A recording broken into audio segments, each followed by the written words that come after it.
chose dont on parle beaucoup depuis quelques temps sur Internet, en tout cas, c'est le fameux article 13/17. Oui. Et du coup, son contenu et son application sont très flous. On a des infos très différentes de la part de YouTube, de la part des réseaux sociaux en général, et c'est assez compliqué à comprendre. Du coup, est-ce que tu pourrais, c'est compliqué, mais brièvement résumer son but et comment ça va s'appliquer et ce que ça pourrait en fait, enfin comment ça pourrait affecter tout simplement les réseaux sociaux ou YouTube. Ouais. Je peux essayer. Alors, le but de l'article 13, donc déjà l'article 13, c'est un article d'une directive européenne plus importante qui s'appelle la directive droit d'auteur, qui vise à encadrer le droit d'auteur au niveau européen. Le droit d'auteur, c'est un truc super important. C'est ce qui permet aux créateurs d'être rémunérés par rapport à ce qu'ils créent. Donc, quand un compositeur fait une chanson, il y a des droits d'auteur dessus, c'est lui qui l'a écrit, et chaque fois que la chanson passe, il touche un peu d'argent parce que ça rémunère son travail. Et c'est ça qui permet aux artistes de vivre et qui permet aussi de maintenir un écosystème de culture et de création.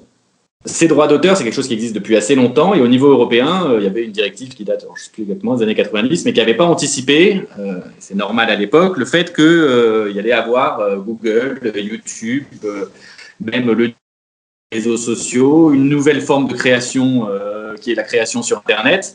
Et donc, il faut réviser la directive droit d'auteur pour l'adapter au nouveau monde numérique. Et donc, la question qui était posée, c'est qu'est-ce qu'on fait, comment on fait pour protéger les droits d'auteur sur les plateformes que sont Google, YouTube, Facebook et compagnie. Il y a deux questions, c'est qui est en charge de s'assurer que le droit d'auteur est respecté et comment je fais en sorte que le droit d'auteur est respecté et je définis comme étant une création originale. Et donc la directive et l'article 13, ils essaient de répondre à ces deux questions. Et ce qu'ils proposent, c'est de dire que les plateformes de faire appliquer le droit d'auteur, de bien vérifier que sur leur site, il n'y ait pas de gens qui postent des choses qui soient en infraction avec le droit d'auteur. Donc ça, c'est déjà un point assez important. Et donc ça va permettre notamment de s'assurer que les créateurs seront mieux rémunérés par l'utilisation qui est faite par le public et les gens qui ont des comptes et qui parfois génèrent du revenu aussi grâce à ces créations. Les créateurs vont être mieux rémunérés. Et sur le comment on fait, c'est là la question a été compliquée. Et c'est vrai que et c'est le point principal que disaient les plateformes, c'était de dire c'est très dur de voir qu'est-ce qui est une infraction au droit d'auteur. Est-ce que c'est au bout de un extrait de 15 secondes de chanson? Est-ce que c'est une infraction au droit d'auteur? Est-ce que c'est quand on passe toute la chanson? Donc toutes ces questions-là sont compliquées. Et YouTube a un peu dit, parce que c'est un peu eux qui se sont fait le porte-voix de l'opposition à la proposition de l'Union européenne, ils ont dit nous, on ne va pas vouloir prendre de risques, on va tout supprimer. Dès qu'on aura un doute, on va l'interdire, et donc ça va complètement changer la dynamique des plateformes. Alors, ce n'est pas du tout ce qu'on a mis, nous, dans les règles. Nous, on a essayé de définir ce qui est raisonnable, et donc on a déjà exclu plein de choses, tout ce qui est parodie, mème, imitation, c'est des choses où il n'y a pas de droit d'auteur. Il n'y a pas de droit d'auteur dans le monde physique classique, il y en a, il n'y a pas de raison qu'il y en ait dans le monde numérique. On a aussi bien sûr dit qu'il y a ces notions d'extrait et d'utilisation un peu pour illustrer, comme c'est déjà le cas dans le monde réel, il n'y avait pas de raison que ça s'applique aussi dans le monde numérique.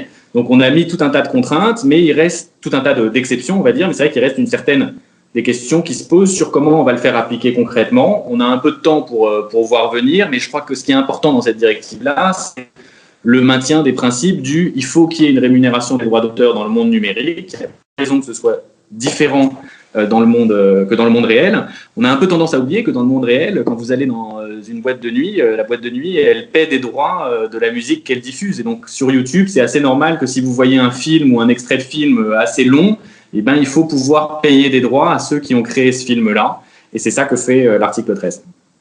Voilà, donc si c'est par exemple une utilisation d'extraits de film ou de musique dans un but d'illustrer ou d'analyse cinématographique, par exemple, on ne serait pas concerné. C'est bien ça? C'est bien ça.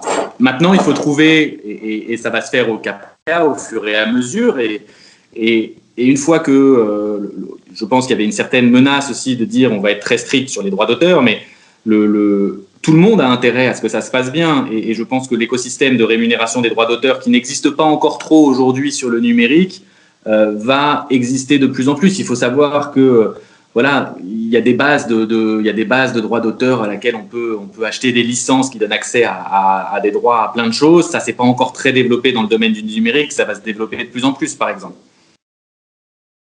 D'accord, ok, parce que justement YouTube c'est vraiment le monde du fait maison, du DIY sans beaucoup de moyens, et c'est aussi ce qui a permis le développement de la plateforme et l'apparition de nouveaux créateurs.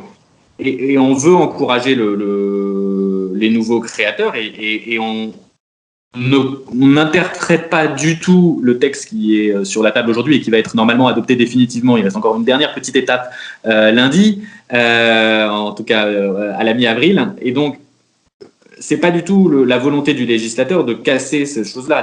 La volonté du législateur, c'est de dire il faut que les créateurs soient rémunérés, et donc il faut que si la personne qui met sa vidéo sur YouTube utilise quelque chose qui a été créé par quelqu'un d'autre, et que ce quelque chose soit une part importante, celui de sa visibilité et de son œuvre, il faut qu'il puisse être capable de rémunérer le premier créateur. Donc ça, c'est le principe. Il faut trouver les modalités d'application. Non, je pense que c'est toujours difficile de prévoir le futur, mais bon, il va trouver des solutions assez simples, et dans 5 ans, quand ce sera mis en œuvre, on se demandera comment on faisait avant, à mon avis. Mais